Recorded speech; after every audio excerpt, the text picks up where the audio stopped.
નમસ્કાર દોસ્તો, આવા જ વિડિયો જોવા ચેનલને સબસ્ક્રાઇબ કરો. ધોરણ 7 પ્રકરણ 8 સ્વાધ્યાય 8.1 સમય સંખ્યા. હવે પહેલા આપણે ત્રણ સંખ્યા વિશે ખબર પડવી જોઈએ. પ્રાકૃતિક સંખ્યા છે અને n વડે દર્શાવે. એની શરૂઆત ક્યાંથી થશે? 1, 2, 3 એમ અનંત સુધી સંખ્યા હોય તો પ્રાકૃતિક સંખ્યાની શરૂઆત ક્યાંથી થાય? 1 થી. હવે પૂર્ણ સંખ્યા. પૂર્ણ સંખ્યા એટલે શું થાય? Whole number. તો એ નંબર ક્યાંથી શરૂ થાય? 0 થી. 0, 1, 2, 3 એમ અનંત સુધી.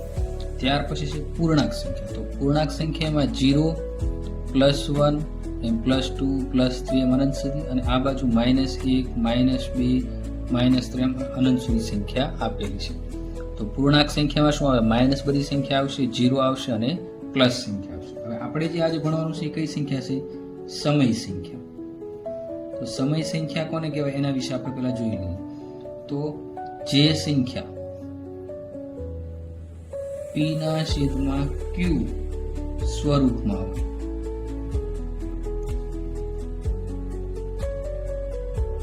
તથા q બરાબર 0 ના હોય અને p છે શું હોય? p પૂર્ણાંક સંખ્યા. હવે પૂર્ણાંક સંખ્યા શું એટલે આપણે પહેલા શરૂઆતમાં જોઈ લઈએ. પૂર્ણાંક સંખ્યામાં શું આવે? માઇનસ બધી સંખ્યા આવે, 0 આવે અને પ્લસ સંખ્યા આવે.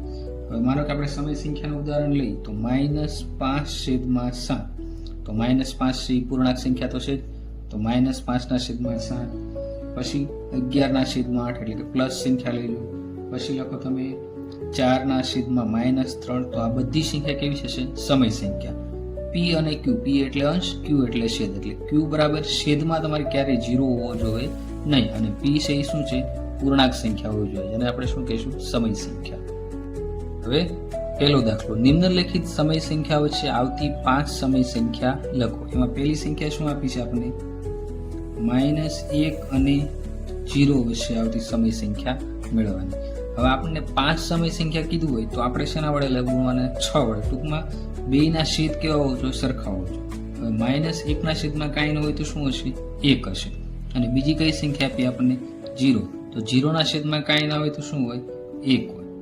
આપણે બંનેને કેટલા વડે ગુણવા પડે? 6 વડે ગુણવા પડે.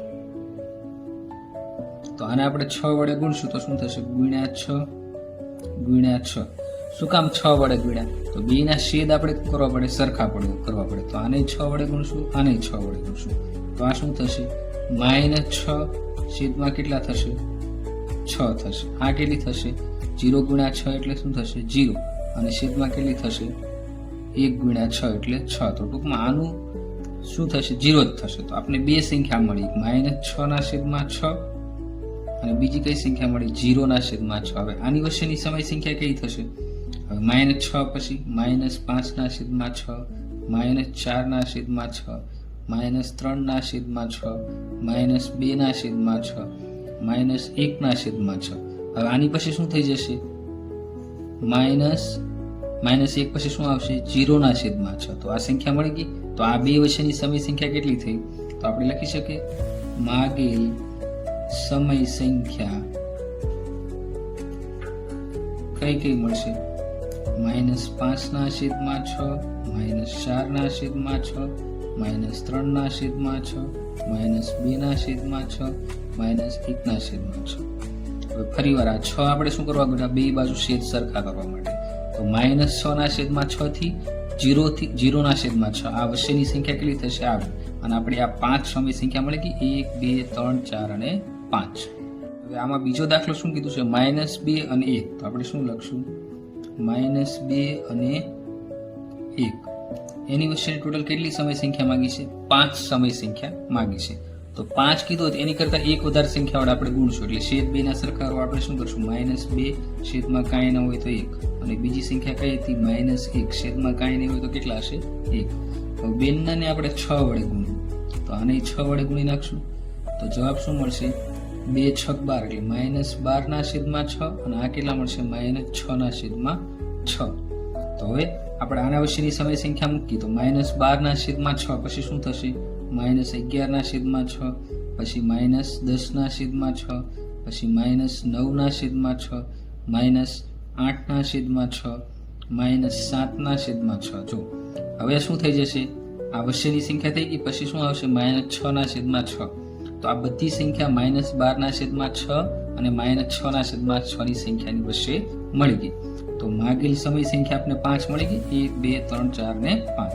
તો લખશું માગેલ સમય સંખ્યા બરાબર -11/6 -10/6 -9/6 -8/6 -7/6.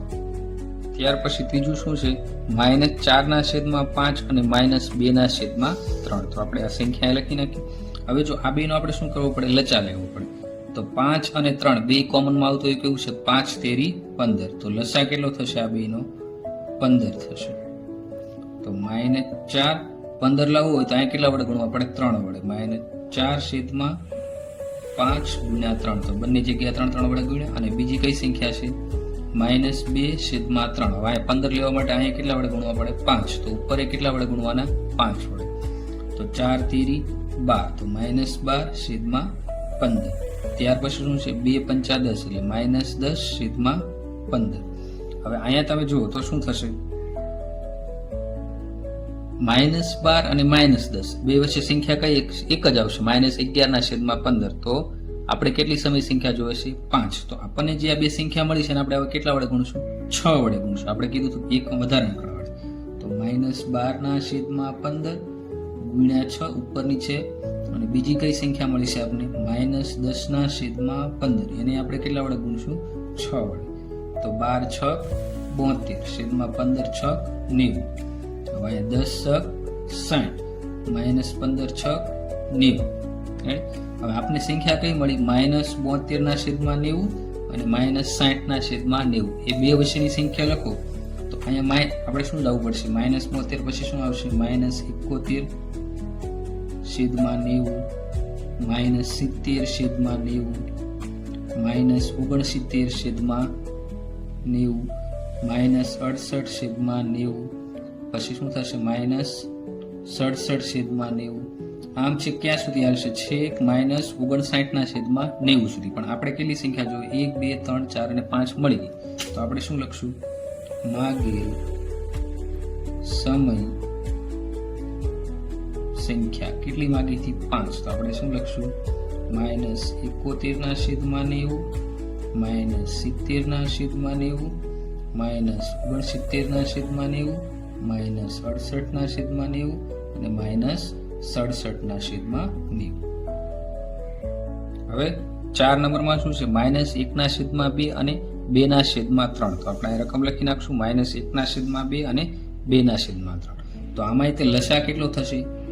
2 તેરી 6 અને 3 દુ 6. તો લચા કેટલો થશે? આનો રીતે 6 થશે. હવે 6 લાવવા માટે આપણે શું કરશું? -1/2. તો આને કેટલા વડે ગુણવા પડે? 3 વડે. તો 6 આવે તો ઉપર આપણે 3 વડે ગુણવા પડે. અને બીજી સંખ્યા કઈ છે આપણી? 2/3. હવે અહીંયા 6 લાવવા 3 ને કેટલા વડે ગુણવા પડે? 2.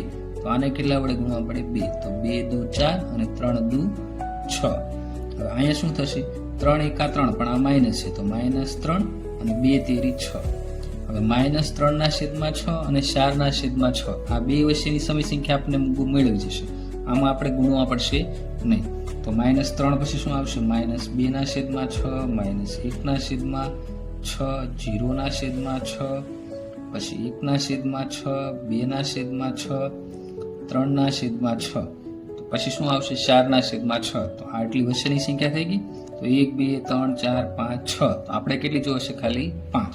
તો આપણે લખશું માગેલ 5 સમય સંખ્યા બરાબર -2/6 -1/6 0/6 1/6 અને 2/6.